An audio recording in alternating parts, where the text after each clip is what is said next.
অন্তর্বর্তী সরকারের সংবিধান সংশোধন বা পরিবর্তনের এখতিয়ার নেই বলে যারা মন্তব্য করছেন তাদের মধ্যে শেখ হাসিনার প্রেতাত্মা ভর করেছে বলে মনে করেন বিএনপির স্থায়ী কমিটির সদস্য অবসরপ্রাপ্ত মেজর হাফিজ উদ্দিন আহমদ। ঘোষণা দেন, বিএনপি ক্ষমতায় গেলে কলেজ বিশ্ববিদ্যালয়ের শিক্ষার্থীদের প্রয়োজনীয় সামরিক প্রশিক্ষণ দেওয়া হবে।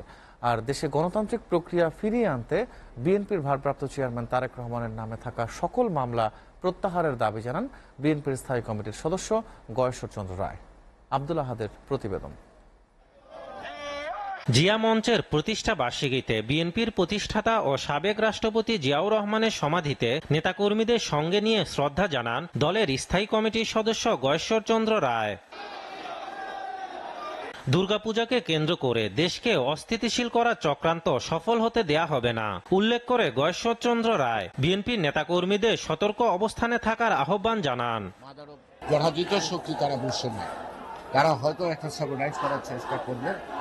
তবে বিএনপির পক্ষ থেকে ইতিমধ্যে আমাদের নেতা তারেক রহমান সাহেব একটা ঘোষণা দিয়েছেন, এবং যে সকল অঞ্চলে সকল পূজাকে আমরা দেখভাল করব, আমরা জনগণকে নিয়ে নিরাপত্তা দিব। জিয়া মঞ্চের ৩১তম প্রতিষ্ঠা বার্ষিকী উপলক্ষে নয়াপল্টনে সমাবেশ ও র্যালি করেছে দলটির নেতাকর্মীরা। তারেক রহমান সহ সকল নেতাকর্মীদের বিরুদ্ধে থাকা মিথ্যা মামলা প্রত্যাহার করে অন্যান্য সংস্কার কাজ করার আহ্বান জানান বিএনপির ভাইস চেয়ারম্যান বরকতুল্লাহ বুলু। যারা এই দুর্নীতিবাজ, যারা এখনো সরকারের বিভিন্ন জায়গায় ঘাপটি মেরে বসে আছে, এদেরকে এখান থেকে সরাতে হবে।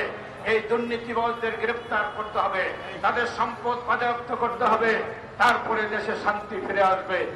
এদিকে ঢাকা রিপোর্টার্স ইউনিটিতে বর্তমান রাজনৈতিক প্রেক্ষাপটে রাষ্ট্র বিনির্মাণে মুক্তিযোদ্ধাদের করণীয় শীর্ষক আলোচনা সভা অনুষ্ঠিত হয়।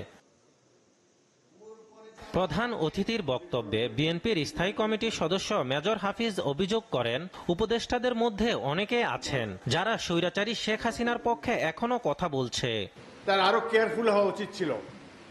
এই উপদেষ্টা পরিষদের অর্ধেকেরও বেশি তারা এই বিপ্লবী চেতনা ধারণ করেন না। তারা সামাজিক পরিচিতির কারণে বা ইউনূস সাহেবের সাথে নৈকট্যের কারণে রাষ্ট্র পরিচালনার দায়িত্ব পেয়েছেন। গণ অভ্যুত্থানে শহীদদের পরিবারকে ভাতা দেওয়ার দাবিও জানান মেজর হাফিজ। এই সরকার একটা দুর্বল সরকার, তার প্রমাণ হলো আনসার বাহিনীও অভ্যুত্থান করতে চায়। আব্দুল আহাদ, এসটিভি, ঢাকা।